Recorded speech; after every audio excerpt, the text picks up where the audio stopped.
Hi hello నమస్తే welcome to Priya talks. అందరూ బాగున్నారా అండి? అందరూ బాగుండాలి, అందులో మనం ఉండాలి. ఈరోజు మన వీడియో ఉదయాన్నే ఫ్రై చేశానండి. బంగాళదుంపని చిన్న ముక్కలుగా కట్ చేసుకొని ఫ్రై చేసుకుంటే చాలా బాగుంటుందండి. బంగాళదుంపని 4-5 రకాలుగా ఫ్రై చేసుకోవచ్చండి. పెద్ద ముక్కలుగా కట్ చేసి చేసుకోవచ్చు, లేదా పొడవుగా ఫ్రెంచ్ ఫ్రైకి కట్ చేస్తామా అలా కట్ చేసి చేసుకోవచ్చు, లేదా ఉడకబెట్టి బంగాళదుంపని మొత్తం స్మాష్ చేసి దానికి పోపు పెట్టుకోవచ్చు. అలానే ఈ బంగాళదుంపలో దొండకాయ ఒకటి, క్యాప్సికమ్ ఒకటి చాలా బాగుంటుందండి కాంబినేషను. శనగపప్పు, మిల్ మేకరు ఇలా ఏవైనా సరే ఈ బంగాళదుంపతో మంచి కాంబినేషన్ అండి. ఇంకా పెరుగు పచ్చడి, పెరుగు చారు ఉందంటే ఆ బంగాళదుంప పెరుగు చారు ఇంకా సూపర్గా ఉంటుంది. ఇంకా ఈ చల్లని వాతావరణంలో ఏవైనా సరే వేడివేడిగా భలే ఉంటాయి కదండి. ఇంకా పిల్లలు పూరి అడిగారు, ఇంకా వాళ్ళ కోసమని పూరి రెడీ చేస్తున్నానండి. బంగాళదుంప ఫ్రైకి, కూరకి, పూరికి భలే కాంబినేషన్ కదండి. చాలా అంటే చాలా టేస్ట్గా ఉంటుంది. ఇంక వీళ్ళిద్దరికీ పూరి చేసి ఇచ్చానండి. ఆ బంగాళదుంప ఫ్రైతో చక్కగా తినేశారు. మా వారికి మాత్రం ఈ బొంబాయి చట్నీ ఉండాలండి వాళ్ళకి. ఆయనకి బొంబాయి చట్నీ అంటే చాలా ఇష్టం అనమాట. అందువల్ల పూరీలోకి ఆయనకేమో శనగపిండి చట్నీ చేశాను, బొంబాయి చట్నీ.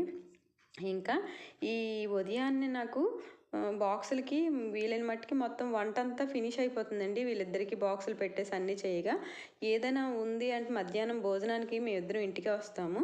అప్పుడు మాత్రం వేడి చేసుకొని తింటామండి. ఎందుకంటే మన ఆరోగ్యాన్ని మనమే కాపాడుకోవాలండి. ఈ సీజన్లో మాత్రం వీలైన మట్టికి నిలవగా ఉంచుకోకుండా 1-2 రోజుల కన్నా ఎక్కువ ఉంచకుండా, అంటే పచ్చళ్ళు అలాంటివైనా సరే 2 రోజులు మించి ఎక్కువగా కాకుండా ఎప్పటికైనా సరే వేడి చేసుకొని అప్పటికప్పుడు తినేలాగా వేడి చేసుకొని తినడం చాలా మంచిదండి. ఎందుకంటే తర్వాత డైజెషన్ ప్రాబ్లమ్స్ అవి వస్తే చాలా ఇబ్బంది పడాలి. ఆరోగ్యాన్ని మనమే కాపాడుకోవాలి కదండి, మనకి మనమే చూసుకోవాలి. నేను వీలైన మట్టుకి పిల్లలకైనా సరే, మాకైనా, ఎవరికైనా సరే, మా ఇంటికి ఎవరైనా వచ్చినా సరే నేను వీలైన హెల్తీగానే చూసుకుంటానండి. ఎందుకంటే మళ్ళీ మన ఇంటి దగ్గర నుంచి వాళ్ళు వెళ్ళిన తర్వాత ఏమన్నా కొంచెం నీరసం అయ్యారనుకోండి, మనం ఎంత బాగా చూసినా సరే అగో వాళ్ళ ఇంటికి వెళ్ళిన తర్వాత బాగాలేదు అంటారు. అలానే పిల్లలకు కూడా అస్తమాను ట్యాబ్లెట్స్, హాస్పిటల్ వెళ్ళకుండా వాళ్ళకి ఇమ్యూనిటీ పవర్ పెరిగేలాగా వెల్లుల్లి అవి ఎక్కువ యూస్ చేస్తానండి నేను. ధనియాలు, మసాలా సామాన్లు ఏంటి మంచిది కాదు అంటారు, కానీ చాలా మంచిదండి. దగ్గు అయినా సరే, జలుబు అయినా సరే ఏమంటారు, ఫస్ట్ 2 లవంగ మొగ్గలు నోట్లో వేసుకో, లేదా మిరియాల పాలు తాగు అంటారు. కానీ మసాలా విషయంకి వచ్చేసరికి మసాలాలు మంచిది కాదు, జీర్ణం అవ్వదు అంటారు. కానీ అవి నేను అయితే జీలకర్ర, ధనియాలు, లవంగాలు, మిరియాలు, అల్లం, వెల్లుల్లి బాగా యూస్ చేస్తానండి. ఎక్కువగా యూస్ చేస్తాను కూరల్లో అయినా సరే. లాస్ట్కి బొంబాయి చట్నీలో కూడా నేను అల్లం వెల్లుల్లి నలిపి వేస్తానండి. అంతగా వాడతాను. అలా ఎక్కువ యూస్ చేయడం వల్ల మనకి తొందరగా జబ్బుల పాలు అవ్వమన్నమాట. అంటే దగ్గు, జలుబు, జ్వరం అలాంటివి రాకుండా మనకి కొంచెం బాగుంటుంది. అలాగే వీళ్ళు ఇంకా ఈవినింగ్ బజ్జీ వేయమన్నారండి స్కూల్ నుంచి వచ్చేసరికి. సరే అని నాకు లంచ్ టైంలో నేను వచ్చాక కార్ను కొంచెం అదే ఆయిల్లో, పూరి అయిపోయాం కదా అదే ఆయిల్లో కార్న్ వేసానండి. అవి కొంచెం ఫ్లెక్స్ అనమాట ఇవి. అవి వేపేసి ఇచ్చేసాను. తర్వాత అందులోనే కొంచెం ఉప్పు, కారం జల్లేసి ఇచ్చేస్తే చక్కగా తినేస్తారు స్నాక్స్ లాగా. తర్వాత ఏమో అదే ఆయిల్లో మళ్ళీ అరటికాయని పొడవుగా కట్ చేసుకొని, మనం బజ్జీల పిండికి ఎలా అయితే పిండి కలుపుకుంటామో కొంచెం మైదా, కొంచెం బియ్యం పిండి, అలానే ధనియా పొడి, జీరా పొడి, కారం, బేకింగ్ సాల్ట్, అన్నీ, ఉప్పు అన్నీ వేసుకొని కలిపేసి ఆ బజ్జీల్లో ఒకటి ఒకటి ముంచి వేయకుండా ఈ అరటికాయలు మొత్తం అందులో కలిపేసానండి. కలిపేసి అవి కూడా వేయించేసి చక్కగా డీప్ ఫ్రై చేసి ఇచ్చేస్తే వాళ్ళకి ఈవినింగ్ స్నాక్స్ సరిపోతాయండి. ఇగోండి ఇందులో ఉప్పు, కారం వేసాను. చిన్న వెల్లుల్లి దంచి వేసేస్తే చక్కగా భలే తింటారండి, బాగుంటాయి. స్వీట్ కావాలి అనుకున్న వాళ్ళు పాలలో బెల్లం వేసుకొని ఇవి వేసుకొని తింటే చాలా బాగుంటుందండి. స్వీట్గా తినాలి అనుకున్న వాళ్ళు మాత్రం పాలలో ఇవి వేసుకొని బెల్లం వేసుకోవాలండి. పంచదార బదులు బెల్లం కానీ తేనె కానీ వేసుకుంటే చాలా బాగుంటాయి. ఇగోండి ఈ అరటికాయ బజ్జీని ఇవి కూడా వేసి ఇచ్చేస్తే ఇంక ఈవినింగ్ స్కూల్ నుంచి వచ్చాక తింటారు.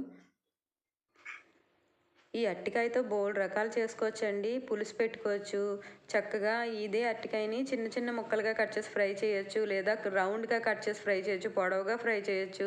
లేదంటే చక్కగా అరటికాయ పలంగా ఉడకబెట్టేసి దాన్ని మెత్తగా స్మాష్ లాగా చేసి ముద్దలా చేసి దానికి పసుపు, ఉప్పు కలిపేసి దాన్ని పోపు పెట్టుకోవచ్చు.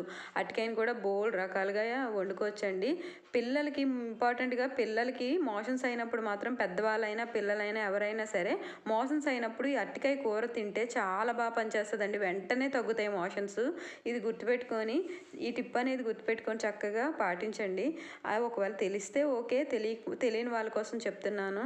నా వీడియోస్ నచ్చితే తప్పకుండా లైక్ చేయండి, షేర్ చేయండి, సబ్స్క్రైబ్ చేసుకోండి. ప్లీజ్ సపోర్ట్ చేయండి. మీరు ఇలాగా నాకు సబ్స్క్రైబ్ చేసుకొని సపోర్ట్ చేయడం వల్ల ఇంకా మంచి మంచి వీడియోస్ చేయాలనిపిస్తుంది, కొంచెం మోటివేషన్గా ఉంటుంది.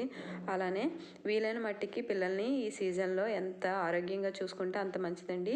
బయట ఫుడ్ వీలైన మట్టికి తీసుకురాకుండా ఉండడమే మంచిది. ఏవో స్నాక్స్ ఇలా ఇంట్లోనే ప్రిపేర్ చేసి పెడితే వాళ్ళు హెల్తీగా ఉంటారు, మనం కూడా హెల్తీగా ఉంటాం. వాళ్ళకి బాగోకపోతే మనమే కదండి తర్వాత బాధపడాల్సింది. ఇంట్లో పిల్లలైనా పెద్దవాళ్ళైనా ఏ ఒక్కరికి బాగోపోయినా సరే మనసు అస్సలు బాగుండదండి. అయ్యో తగ్గేంత వరకు కూడా అయ్యో ఏంటి ఇలా అయింది అన్నట్టుగా ఉంటుందండి ఎవరైనా సరే. అందువల్ల మన ఆరోగ్యాన్ని కాపాడుకోవాలి, మనకి మనమే ఆరోగ్యంగా ఉండాలి. ఉంటానండి. Thank you. బాయ్.